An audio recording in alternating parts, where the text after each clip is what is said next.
como todos los días, su Kikosis, porque este país necesita terapia, porque estamos enloquecidos. Xavier Coscojuela, ¿lo ves bien? Sí, Coscojuela. Coscojuela, obviamente de familia vasca, pero tú eres nacido aquí o allá? Acá, en Caracas.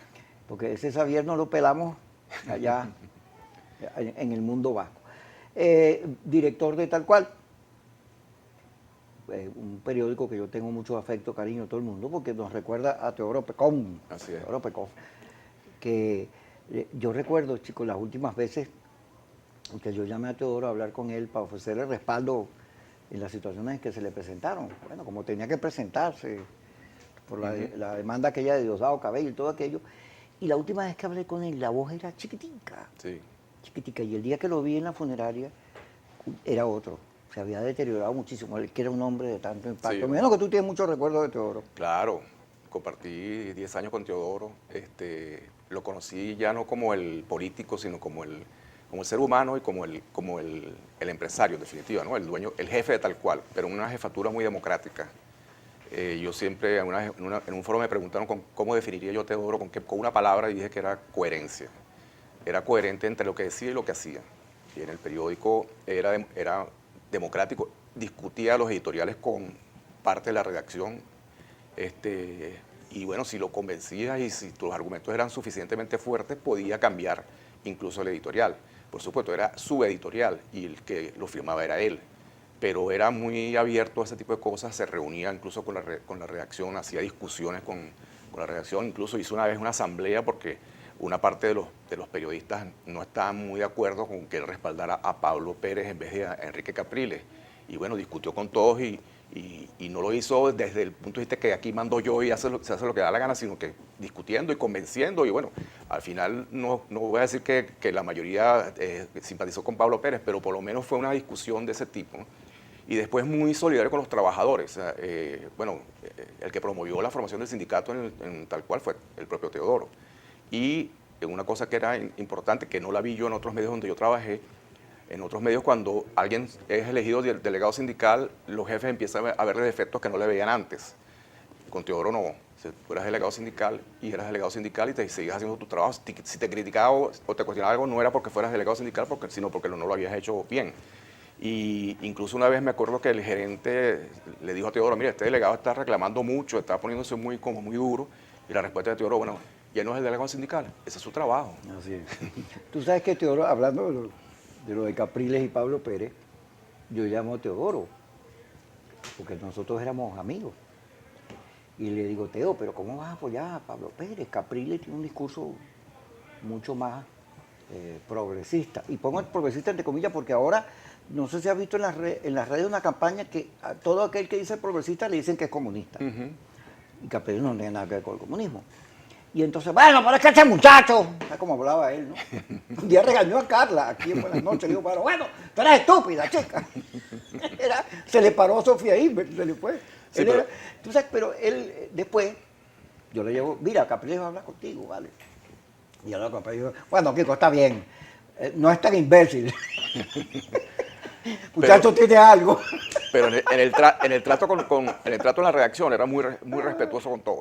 Con todo. Es que él era respetuoso, pero tú sabes que él decía que él era tímido. Sí. Él decía, oye, sí. que yo soy, aunque tú no lo creas, yo soy tímido. Él lo decía. Yo no soy el rey de la fiesta y no hablaba mucho. O sea, en privado no era una persona muy conversadora. Había más bien a veces que sacarle las palabras, pero con la gente, con todos los redactores, con todos los trabajadores de Tal Cual, era muy solidario. Bueno, si tenías que darte la cola, te la daba y podía llevarte hasta Caricuao. Y él vivía en las Mercedes, no tenía ningún problema. Y además se ufanaba mucho de conocerse todas las vericuetos, todos los atajos de Caracas, para ahorrarse la cola que había en esos momentos. Vamos, a este negro vamos a hablar de teoría, Tico.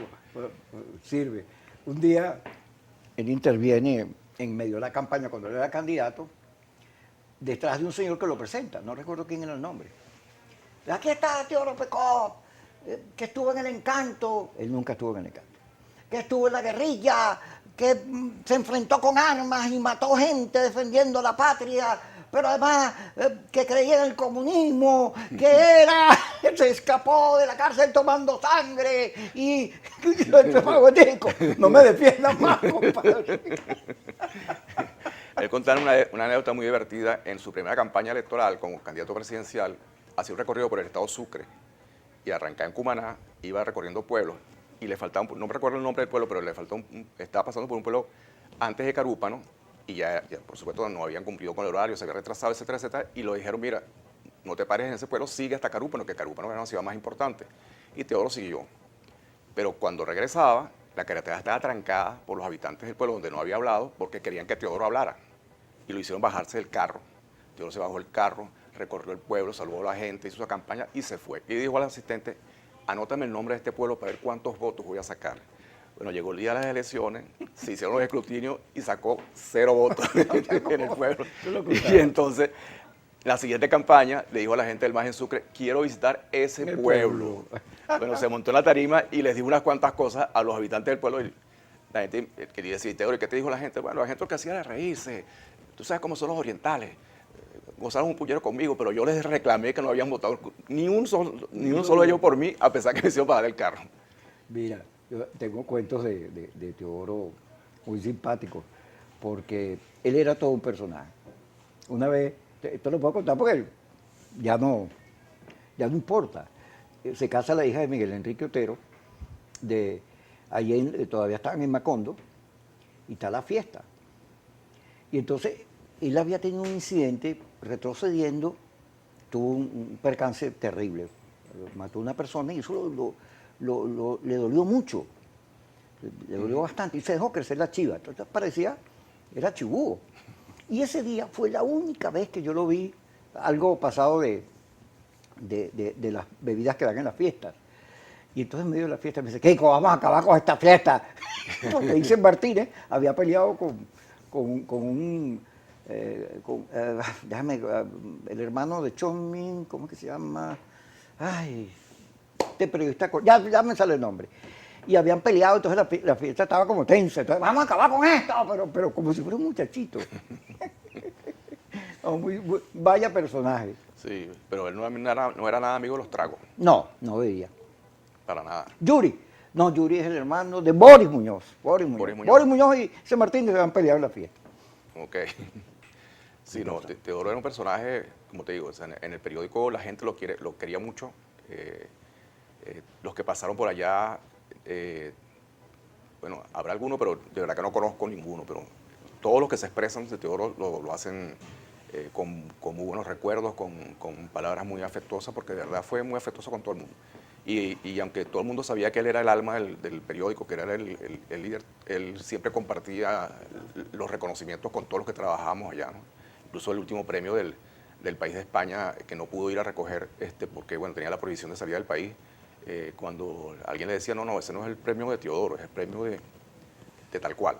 Pero evidentemente era un premio a Teodoro, que era el motor, el alma, el que inspiraba a todos los que estábamos trabajando con él. Él tiene una virtud. Primero, no decía las cosas para agradar a nadie, como los políticos de ahora, que si la tendencia va para acá, se tiran para allá, si la tendencia va para allá, o sea, dicen lo que quieren oír, nunca dicen lo que piensan. Él decía lo que pensaba. Sí. Pero además decía, como me copio a Freddy Muñoz, quien fue secretario general del MAS, decía, Teodoro dice unas cosas que uno piensa, pero él las dice bien. O sea, él dice cosas que uno, oye, te sorprende siempre, porque dice unas cosas que uno las tiene como en la cabeza, pero no se atreve a decirlas, y él va y las dice. Sí. Y eran cosas siempre de una lógica política. Él decía que la política tenía una lógica, y que si tú decías una cosa que no tenía sentido, la gente se da cuenta. Claro. Yo creo, por eso yo digo que la palabra coherencia es muy importante, o sea, para definirlo a él, ¿no? Y recuerdo mucho que se ponía muy bravo cuando recordaba la lucha armada. No por los errores, no por la decisión de haberse ido a la lucha armada, que era un error garrafal, y no lo decía declarando, lo decía en privado, en conversaciones personales con la gente, y se veía que la molestia era sincera, no era una pose, no era para agradar que, oye, no, nos equivocamos, y fue una metida de patas profunda, y este país hubiera sido otro si el Partido Comunista no hubiera hecho lo que hizo. Xavier, vamos al corte, vamos a regresar comenzando sobre la renuncia de Rafael Simón Jiménez al CNE, que nos las acaba de confirmar. Hay mucho que hablar de eso. Sí. Rafael además fue el MAS, y cuando hablamos de Teodoro, algo le quedó este tipo de cosas. Ya regresamos con Xavier Coscozuela aquí en su programa Quicosis.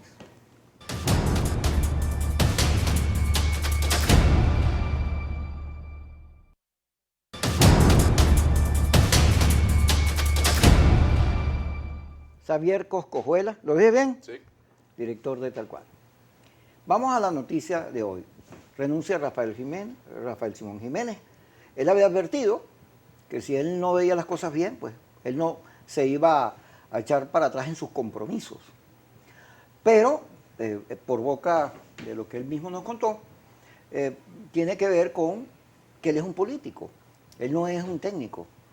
Y entonces, desde que asumió el cargo, bueno, por todos lados empezó a declarar, a decir lo que él pensaba, tratando de darle fortaleza a la idea del voto, diciéndole a la gente que él no se iba a prestar para ninguna sinvergüenzura ni nada de eso. Pero su renuncia nos dice tiene que ver, uno, eso, que empezaron a limitarle su capacidad de expresión, de hablar, sujetándolo nada más que al organismo, y otro, que sectores de la oposición también comenzaron en eso. Mira, métete en el organismo, di las cosas con cuidado. Y él no es así. Digo, yo prefiero meterme en la política y si quieren un rector que no hable, pues búsquense otro. Yo no voy a hacer eso. Bueno, pero eso pone el problema en una situación más difícil de lo que está, porque la cosa es muy enredada. Eso lo vamos a hablar después de la cosa enredada. Pero es obvio que si no hay salida por la fuerza, porque el senador Murphy, en la investigación del Senado, a propósito del tema de Venezuela, dijo de todo, dijo los errores, habló mal de Guaidó hasta por la sopa, y no solo él, todas esas cosas que dijo Murphy, las ha dicho el Washington Post, el ABC, todo el mundo. Además, ustedes hicieron un trabajo sobre cómo Guaidó se ve detenido, pero lo cierto es que la salida de fuerza no tiene TIAR, no tiene militares y no tiene ejército alguno, porque Donald Trump cada vez que puede repite que él dejó de ser el policía bueno y que él no va a gastar plata en eso. Pero entonces, si esa salida no existe, eso, el G4 en su documento dice que la lucha por el voto, eso es un fraude, el que participa es un traidor. Tienen hasta videos que sacan en las redes, porque ahora en vez de estar peleando con el gobierno, están peleando con la propia oposición, con el público de la oposición para mantener el liderazgo de la oposición. Ya no el gobierno, sino el liderazgo, que Leopoldo, Guaidó, etcétera, sigan siendo los jefes de la oposición. Entonces, en ese enredo, Rafael Simón Jiménez renuncia. ¿Cómo ves tú eso? Bueno, la verdad que abona a los que promueven la abstención, en definitiva, ¿no? Porque aunque era criticado por el sector justamente que promueve la abstención, por la manera como fue nombrado, por algunas posiciones que había expresado, nosotros le hicimos una entrevista en Tal Cual y él dijo que las decisiones que tomaba el CNE ya venían precocinadas desde la Mesa Nacional de Diálogo. Eso a mucha gente le causó muy mala impresión, tuvo una reacción negativa. Pero justamente yo ya había escuchado los comentarios de que desde la Mesa Nacional de Diálogo lo presionaba más bien para que se centrara nada más en la cuestión electoral. Y está entre dos fuegos, en definitiva, ¿no? Y bueno, él dijo que no se iba a prestar para eso y al final terminó no haciéndolo. Creo que para los que creen que el voto es la salida, valga la redundancia en este caso, de Rafael Simón Jiménez del Consejo Nacional Electoral, no es algo positivo, porque le da más argumentos a quienes dicen que no vale la pena votar, que el voto no tiene ningún sentido, que el voto no representa nada, que el voto no es tomado en cuenta. Yo creo que en todo caso, yo sí creo que él debió en algunos casos asumir unas posiciones más firmes que pudieran ser políticas y que pudieran molestar al gobierno. También tenemos que tener claro que el gobierno tiene la piel cada vez más delicada. Sensible. Muy sensible. Entonces, por ejemplo, está el caso de la gente que fue mudada de centro de votación. Y yo me entero de que la gente empezó a hacer, o alguna gente fue mudada de centro de votación, porque a mi hija fue una de las que mudaron del centro de votación. Ella revisó para ver si había sido elegida miembro de mesa y en vez de estar votando aquí en Caracas, la pusieron a votar en Upata, en el estado Bolívar. Bueno, y así empezaron a salir un grupo de gente. Seguramente no son muchos dentro del total del CNE, pero es una manera también desde el CNE, desde alguien del CNE o desde alguien del gobierno, de estimular la abstención. Yo creo que el gobierno tiene claramente definido qué es lo que quiere, y por un lado es dividir a la oposición y por otro lado es promover la abstención. O sea, le hacen falta esas dos patas fundamentalmente para poder ganar unas elecciones. Creo que si la oposición hubiera decidido el G27, que ahora resultó ser G27, lo contrario de lo que ha decidido, el gobierno estaría en este momento bastante más preocupado de lo que está. Porque si la oposición hubiera decidido participar con todas las trampas que está haciendo el gobierno, que ya ha hecho y que va a seguir haciendo, porque yo por lo menos tengo claro que este gobierno va a estimular, va a seguir estimulando la abstención. Está demasiado débil y cualquier cambio en esta forma de ver de esta estrategia de la oposición frente a las elecciones lo puede poner contra la pared. Claro, quedan muy pocos días ya, los candidatos tienen que inscribirse en este mes de agosto y si no se inscriben en el mes de agosto ya no puede haber candidatos. Pero de verdad me parece que la renuncia de Rafael Simón Jiménez abona en esa política de la abstención y el gobierno va a seguir tomando decisiones y haciendo cosas para promover esa abstención y para promover la división de la oposición. Fíjate, yo voy públicamente a respaldar a Rafael Simón. Yo les he dicho, no vayas a renunciar, porque recordaba a Ezequiel Zamora con Sobella. Ezequiel renunció por causas más o menos similares, porque tenemos 22 años en lo mismo, él renunció. Y entonces éramos 3-2, pasamos a ser 4-1. Entonces se retrocedió. Entonces, cuidado con eso. Pero me parece interesante que él diga las cosas, ya que estamos hablando de Pekov, fíjate, que decía lo que él creía y no lo que la gente quería oír, que Rafael haga lo que su conciencia le dicta, me parece un aplauso. Claro que sí. Lo aplaudo. Claro que sí. Ahora, fíjate, un tema de fondo que te lo voy a plantear. Que, fíjate, el CNE, el gobierno tiene que entender que a quien más le conviene que el CNE funcione con autonomía es a él. En el caso de España, fíjate, el rey se acaba de ir porque tiene unos churupitos, unas cosas ahí escondidas y se las sacaron. Y en el caso de Colombia, Uribe ha sido detenido. Además tiene coronavirus, está como empavado. Creo que la decisión lo ayuda a curarse. Sí, entonces, no puede salir a la pero calle. en ambos casos, la institucionalidad de esos países sale fortalecida. En el caso de Uribe, bueno, es una figura fundamental. Duque está allí por obra de Uribe, pero no lo están acusando por haber sido el jefe del paramilitarismo, que eso sí me parecería no consono, porque si hay paz para la FARC y hay paz para los paramilitares, para ambos.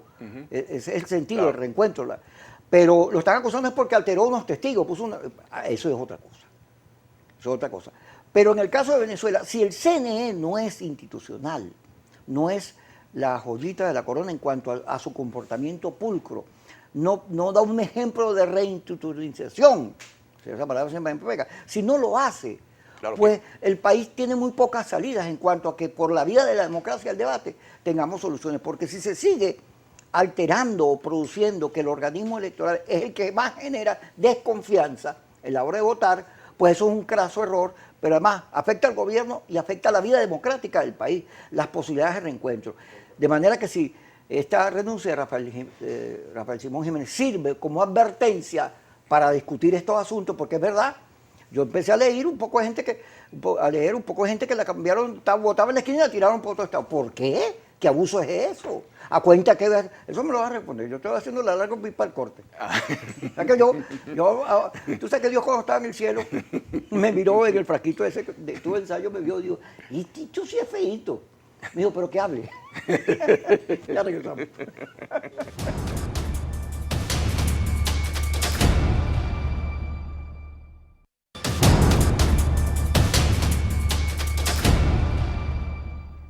Xavier Coscojuela con nosotros.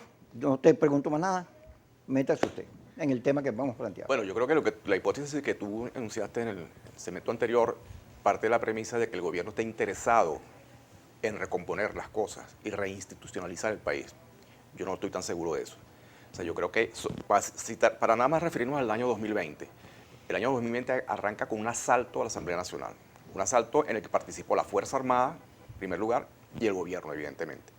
Ya por ahí creo que es un ejemplo obvio de que no querían de ninguna manera reinstitucionalizar el país, porque la Asamblea tenía que nombrar justamente al Consejo Nacional Electoral. Si no tenía las 2/3 partes, como se decía, ninguno de los sectores tenía las 2/3 partes, los obligaba incluso más a negociar y a que saliera un CNE de más consenso, ¿no?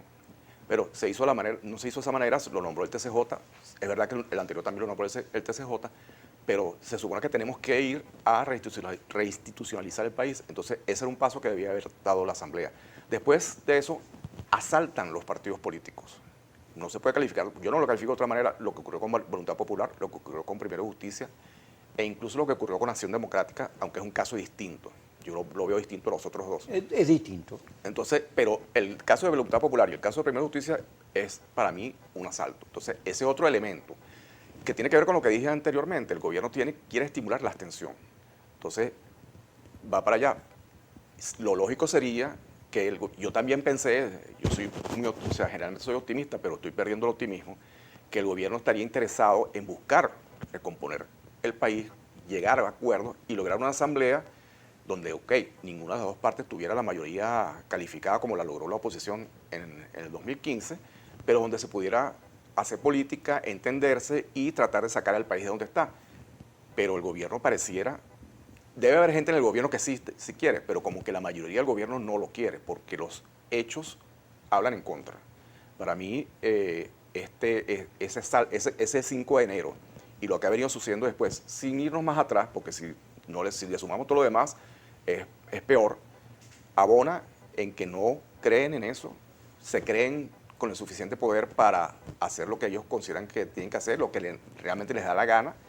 Y bueno, el país va a seguir donde está, ya hay anuncios de Estados Unidos de que no va a reconocer lo que salga de esas elecciones, posiblemente la Unión Europea va a decir lo mismo y eso va a complicarnos cualquier posibilidad de que el país salga del hueco en que está metido porque primero necesitamos una unidad lo más amplia posible entre los venezolanos, pero también necesitamos mucho apoyo desde afuera por el estado tan desastroso que está el país en cualquier área.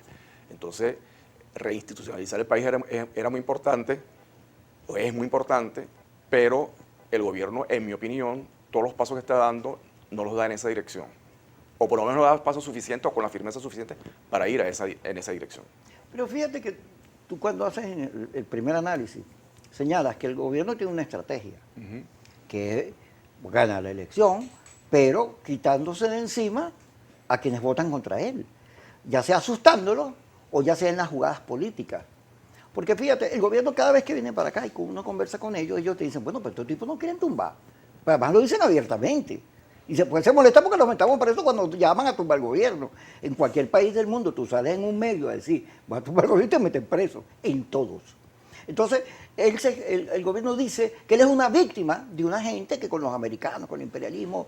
Entonces, fíjate eso, juega duro a la política, como los otros juegan duro también. Porque se trata de un esquema de a ver quién picha más arriado. Tú sabes que cuando uno picha arriado, no tienes control y le puedes dar al bateador. O generalmente va a ser por bola. Entonces, en Venezuela estamos viendo una crisis en la cual no se puede salir de ella porque los factores más radicalizados, tanto de gobierno como oposición, se odian. No se soportan, se respetan. Y ahí va para debatirlo, porque nosotros somos periodistas y estamos obligados a dar los debates que estos sectores no dan. La política para que el país salga adelante no depende del gobierno ni de la oposición, que no se oyen ni se respetan. Depende que haya voluntad en el país, en su liderazgo, en la sociedad civil, en los partidos, en quien sea, que en vez de estar complaciendo a uno de los dos, haga lo que hay que hacer. Y una de las cosas que hay que hacer es reinstitucionalizar, generar confianza, preocuparse por los que menos tienen, buscarles salidas y soluciones y ese debate, aun cuando ellos no lo quieran, porque si es por ellos, nunca va a haber solución, como lo acaba de decir, por cierto, el presidente Santos en la Asamblea de Fede Cámaras, que fue muy duro sobre las políticas de los Estados Unidos frente a Latinoamérica, porque una de las cosas que a mí más me horroriza, Xavier, y perdona que lo hable bastante, es cuando yo veo al senador Murphy diciendo, nosotros hicimos lo del 30 de abril, nosotros los americanos hicimos la autopista, que unos generales no se sublevaron y metimos la pata. Nosotros hicimos. O sea, la política de Guaidó es, dice Murphy, que es la política de los Estados Unidos. Bueno, eso es grave. Yo lo que digo es que el gobierno juega duro, pero no, si quiere reinstitucionalizar el país, tiene que de alguna manera respetar la realidad política del país. Puede que no quiera. Por eso, pero si lo quisiera, tiene que respetar la realidad política del país. La realidad política del país es que la abrumadora mayoría de los venezolanos rechaza al gobierno. Entonces tú no puedes tener en esa situación una asamblea mayoritaria tuya cuando la mayoría del país te rechaza. Entonces, ok, que esa asamblea no tenga las 2/3 partes de la oposición, vamos a poder estar de acuerdo, pero no puede ser que tengas una mayoría en la asamblea sin tener una mayoría realmente en la calle, haciendo todo este tipo de trampas, porque entonces no vas por ese camino, estás imponiendo otra vez una decisión que ya la impusiste desde el 2015 para acá, porque no respetaste nunca los resultados de 2015. O sea, los resultados de 2015, con tu sistema electoral, con tu CNE, con el que tú fabricaste, con algunas también trampitas que hiciste ese día, pero no tan descaradas como ahora, perdiste y la oposición logró las 2/3 partes de la Asamblea, tenía mayor celo, te podía cambiar el Consejo Nacional Electoral, el fiscal, tribunal. todas esas cosas. Lo desconociste desde antes de que llegaran. Ese cuento de que te querían tumbar, de que Henry Ramos dijo una cosa, es verdad, Henry Ramos dijo que en 6 meses se buscaría una solución, que estaba en la Constitución de paso, que era el referéndum revocatorio, algo que se aplicó en el 2004 y que Chávez ganó, para mí sin ninguna duda. Ahora no lo dejaste porque eras minoría. Entonces, no puede, o sea, son tus reglas. Como decía, volviendo a recordar a Teodoro, si tú estás jugando béisbol y el inning son de 3 outs, no puede ser que cuando yo bateo el inning son de 7 outs y cuando tú vas tienes 1. Entonces, tienes que respetar las reglas. Entonces, estamos en la misma situación ahorita, de alguna manera. Ahora, no hace todo lo que hace y quieres conformar una asamblea donde tú tengas mayoría sin tener mayoría entre los venezolanos. Entonces, eso no ayuda tampoco a la solución política de la crisis, en mi opinión. O sea, tienes que ver cómo hace. En cuanto a que Guaidó siga la política de Estados Unidos, bueno, a mí me parece un error. Yo creo que la solución la tenemos que buscar nosotros, los venezolanos. Tenemos que ponernos de acuerdo aquí entre nosotros. Y que en todo caso Estados Unidos, la Comunidad Europea, Rusia, Cuba, Irán, todos los que tienen intereses en Venezuela, respeten lo que nosotros decidamos. Pero el gobierno tiene que ser serio también en lo que hace. Y tiene que reconocer que no es mayoría y que esa mayoría tiene que estar reflejada en la Asamblea Nacional. Y si hace cosas para que esa mayoría no se trampa, no se exprese, truco, para que esa mayoría no se refleje, bueno, ¿cuál es la explicación para el aumento de los diputados como se aumentó? ¿Qué explicación existe? Simplemente manipulación de resultados, de ver cómo potencio unos votos, hago más productivos unos votos en algunas zonas y hago más improductivos los de la oposición en otras. Entonces, o sea, yo entiendo, tú no quieres que te arrollen, porque si se vas por el sistema anterior, si hubieras mantenido el sistema anterior de votación y hubieras permitido que todos los partidos participaran, esta asamblea no iba a hacer las 2/3 partes para la oposición, iba a hacer más. Ok, vamos a tratar de entendernos, pero tienes que de verdad demostrar que quieres entenderte. Vamos a ir al corte. Xavier Coscojuela aquí con nosotros en Quicoses, discutiendo estos asuntos de interés público que tienen que ser debatidos siempre. Una de las garantías para que el país pueda salir adelante es que se discutan las cosas. Ya regresamos.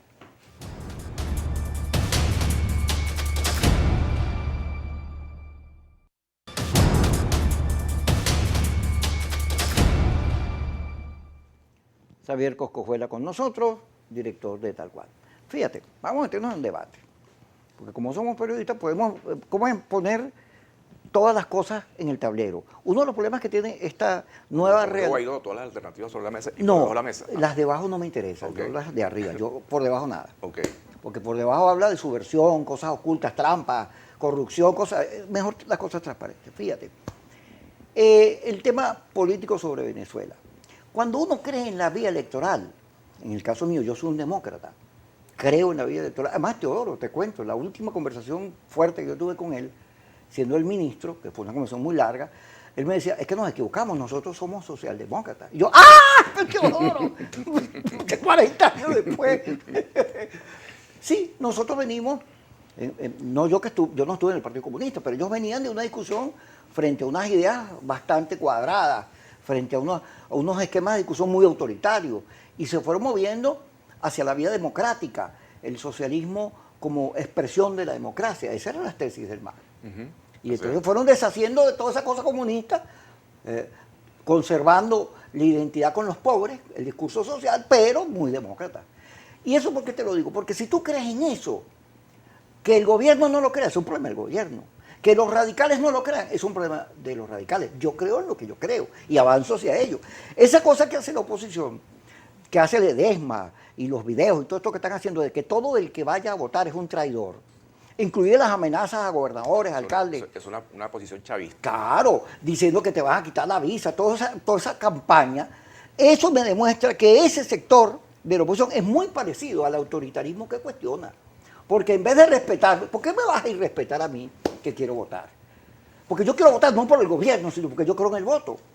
Y quiero votar y quiero convencer al gobierno de que hay que reinstitucionalizar el país y por la vía de la democracia resolver nuestras diferencias, en vez de generar esta cosa de amenazas, de tiros, de presos, estabilizar el país para que vengan los dolaritos, para que la economía pueda tener bases jurídicas para la inversión, para que podamos plantearnos resolver el problema de las mayorías. Bueno, no decía Chávez que los pobres eran los protagonistas, pero ahora hay más pobres, ahora todos somos pobres. Entonces, vamos a discutir eso. En vez de estar discutiendo que tú me quieres tumbar, que yo te quiero tumbar, vamos a discutir el país. Y entonces que el país vea qué camino va a escoger.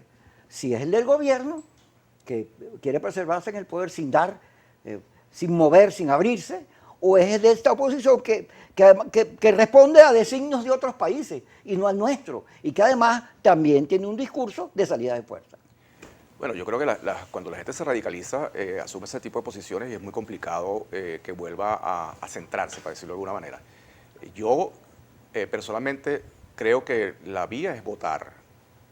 Tengo muchísimas dudas de que ese resultado vaya a ser respetado, porque tengo el precedente del 2015.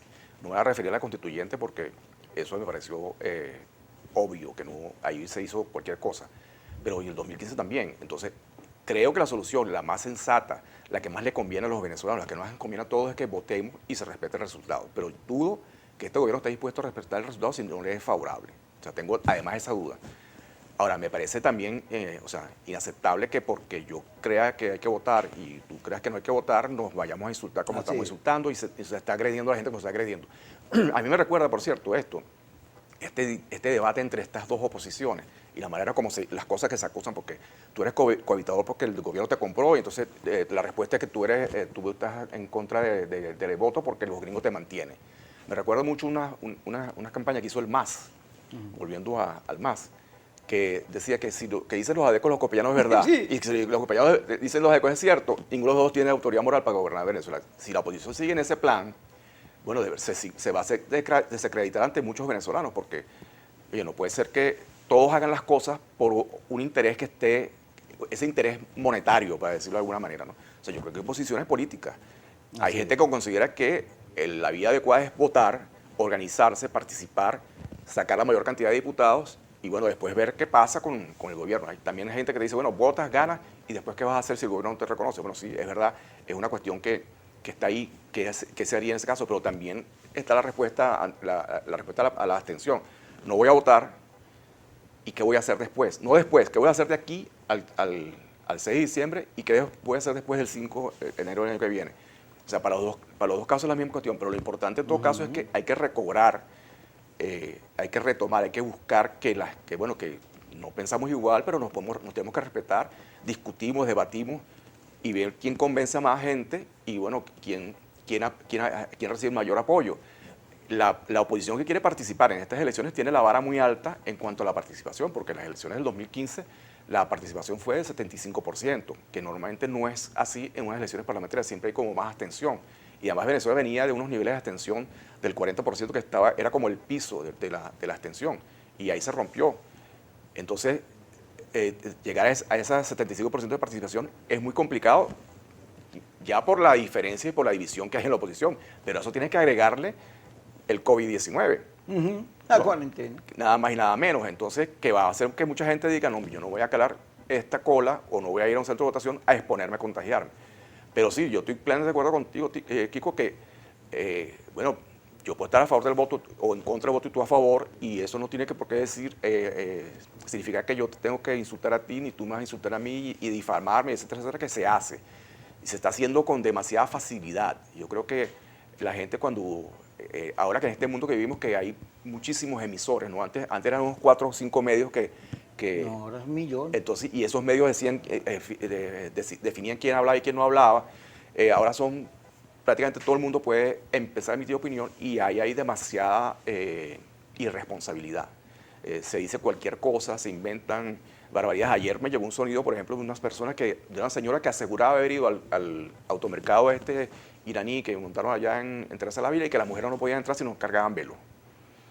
Entonces, la gente empieza a regar ese tipo de cosas, pero en el plano político está lo otro. O sea, si X persona de un partido de los que quiere participar dice que hay que votar, que Maduro lo vamos a derrotar, no, tú estás comprado por el gobierno. Y entonces, del lado de este lado, que a los que acusan de que se han comprado por el gobierno, responden mal, por tanto, compraron los gringos. Entonces, así, de verdad, que vamos muy mal. O sea, yo les lo he dicho a algunos de los dos lados, que que traten de bajar ese nivel o sea, que adecenten el discurso, que adecenten la discusión y que, bueno, que debaten y expliquen por qué no quieren votar y por qué quieren votar, pero no acusando a unos de vendidos y otros también de vendidos, en definitiva. Así no vamos a llegar a ningún lado. Fíjate que el caso de Bolivia, el caso de Perú y el caso de México, donde en los tres lugares ocurrieron a propósito del desconocimiento de la realidad electoral, ocurrieron episodios que al final le dieron la razón a los que fueron elecciones. Eso lo vamos a hablar cuando regresemos. Aquí en su programa Kikosis por Globovisión.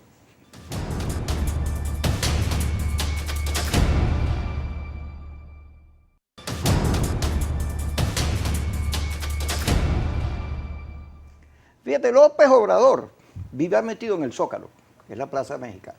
Porque todas las elecciones decían, me hicieron trampa, pero tanto dio que ganó.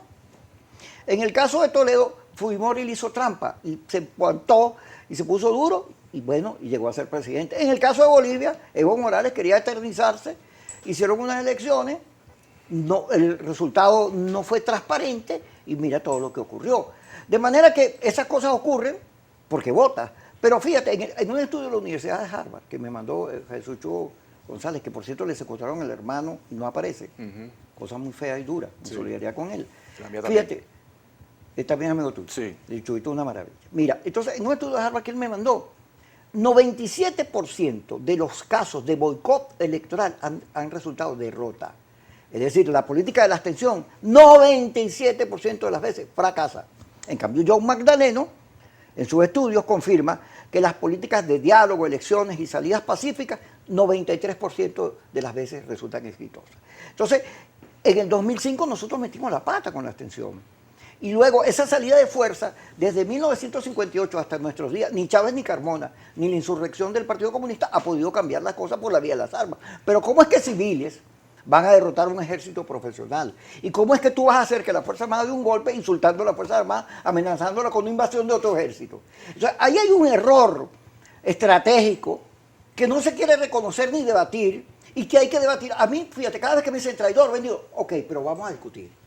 Vamos a discutir porque yo sé que tú estás equivocado porque tú estás derrotado. Ah, que yo también con la vía electoral. Ah, ok, entonces somos muchos los dos y vamos a ver cómo nos entendemos. Pero no me vengas con que tú eres superior porque el fraude y la cosa, porque tú también eres un fraude cuando dices mentira. Entonces, ¿cómo es? Como decía Cantinflas, vamos a hablar como caballeros o como lo que somos. Bueno, yo creo que en la cuestión hacia el mundo militar se ha manejado bastante mal. Muy mal. Porque yo cuando escucho TIAR, invoco el TIAR, yo lo que asumo, y creo que la mayoría de los venezolanos entienden, es que nos van a invadir. ¿Y qué institución o qué cuerpo va a quedar destruido o desaparecido si hay una invasión? El ejército venezolano. Entonces, el espíritu de cuerpo de los militares, bueno, se refuerza y apoya al que no quiere, al que no quiere destruirlo. Entonces, es evidente que dentro de la Fuerza Armada hay descontento. Hay más de 100 militares presos, no puede ser casualidad. Pero el invocar el TIAR, el hablar de una invasión sin ejército, que es una cosa muy particular que algunos han planteado, que sí intervienen, pero no con militares. O sea, no termino muy bien de entender la cuestión, pero intervienen. Entonces, eso echa a los oficiales al lado de Maduro, no para el lado de acá. Yo le escuché una propuesta a Enrique Capriles Radosky en enero de este año, donde hablaba de que había que participar para buscar un hecho político que puede ser como el que ocurrió en los tres ejemplos que, bueno, el ejemplo de Obrador es distinto, pero Toledo y lo que ocurrió en Bolivia, que pudiera ser o sea, tú participas, promueves, exiges, peleas por condiciones, y bueno, si las cosas no se dan, te retiras un día antes, lo que sea, pero o llegas hasta el momento de las elecciones y votas y ves qué haces ahí. Pero quedarte en tu casa, que es lo que va a ocurrir, porque no hay capacidad de movilización. O sea, la capacidad de movilización de la oposición fue mermando. Y después de la gira que hizo Guaidó este año al exterior, donde Europa, Estados Unidos, Canadá, etcétera, etcétera, cuando regresó, hizo una manifestación en Caracas bastante, o sea, mejor que la anterior, pero muy lejos de las que había hecho a principios del año pasado. Entonces, su capacidad de convocatoria había mermado. Y ahora, para remate, estamos metidos en esta pandemia que hace que menos gente vaya a salir. Creo que la única posibilidad de movilizar, de organizarse, etcétera, justamente es para participar en las elecciones, que puedes Y la única manera de presionar al gobierno, una presión que todo el mundo dice, tenemos la presión externa, pero falta la presión interna. Bueno, en mi opinión, una presión interna se puede lograr es participando en esas elecciones y votando. Que te van a hacer trampa es posible, pero hay que obligarlos a hacer la trampa. O sea, porque si te quedas en la casa, todavía les facilitas el trabajo, ni siquiera van a tener que hacer trampa.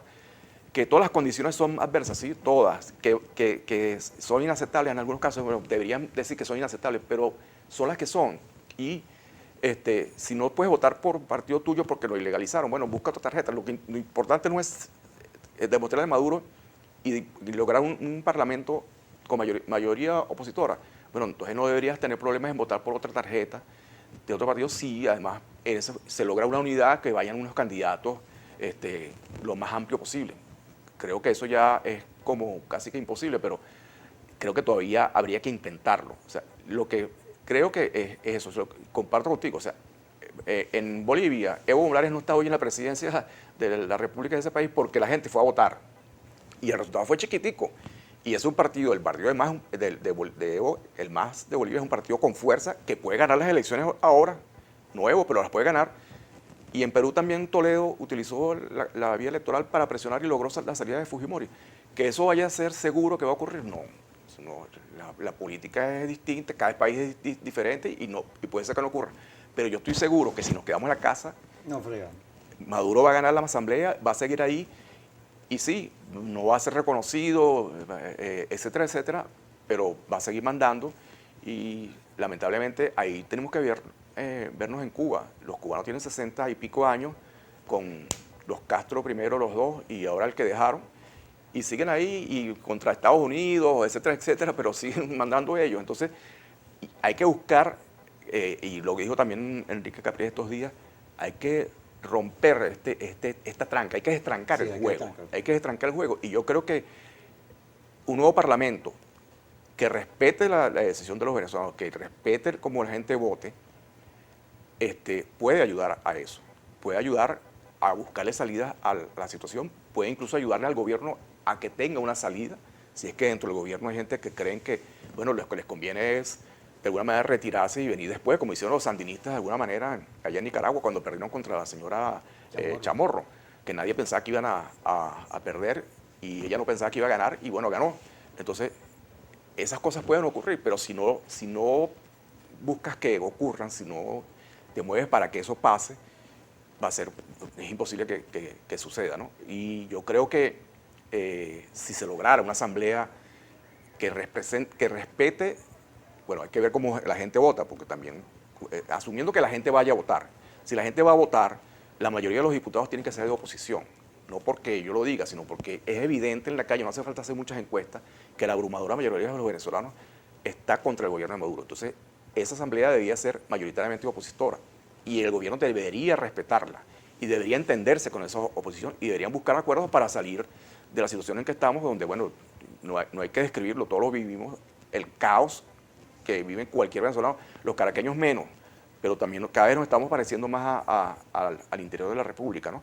En cuanto a servicios públicos, etcétera, etcétera. Entonces, yo de verdad, no es que esté seguro, ni que le puedo garantizar a nadie que si votamos resolvemos los problemas de Venezuela y Maduro va a reconocer, y Maduro y Padrino López, que es el jefe del golpe, el jefe militar del golpe, van a reconocer el resultado. Pero que si no votamos le estamos facilitando el trabajo. Y yo creo que una de las cosas que uno no puede hacer es facilitar el trabajo. Maduro, Padrino es el jefe militar del golpe. Yo, en mi opinión, hay dos jefes del golpe. El jefe político del golpe es Maduro y el jefe militar del golpe es Padrino López. Mira, tú sabes que en el análisis sobre los sucesos de Altamira, de los Cambures, tú sabes que ahí estaba todo el mundo metido. El que dio la declaración de que estaba y este fue Pompeo, ¿te acuerdas? Antes que lo que dijeran, Pompeo lo dio. Pero resulta que en las investigaciones que se han hecho, había una gente que llevaba, mensajes de aquí para allá. Pero funcionaron dos teorías. Una, que los agarraron por inocentes, le montaron un peine, y otro que todo eso lo dijeron, para huir hacia adelante, que eso no era verdad. Que tenían una cosa armada, pero no les sirvió, no la compraron. Pero fíjate, ¿estamos ya en el final o nos queda un negro? No. Ah, entonces terminamos. Pero está bien, comparto muchas de tus reflexiones. Yo creo que hay que debatir. Pero como coincido contigo, con respeto. Oye, Claro. no me digas traidor porque te voy a decir ladrón. Claro, es que Así no es. así no se puede llegar a ninguna parte. Así no O sea, es. hay que decir, bueno, cada quien expresa sus opiniones, las comparte o no las comparte, nos respetamos y bueno, vemos si algún día más adelante, en el Nos 2015, reencontramos. hace 5 años estábamos todos unidos, Sí. o la oposición estaba toda unida en la MUD, o la abrumadora mayoría de la oposición. Hoy no es así y el gobierno, como dije al principio, ha jugado muy bien sus cartas, las sabe jugar. Alguna gente cree que son tontos, que brutos, etc. No, nada que ver, son muy inteligentes. No tapan un hueco, pero en política son buenos. Pero buenísimo. Gracias, Xavier, por estar con nosotros. Gracias a Gracias ti. a todos ustedes por compartir este debate aquí en su programa Kikosi por Globovisión.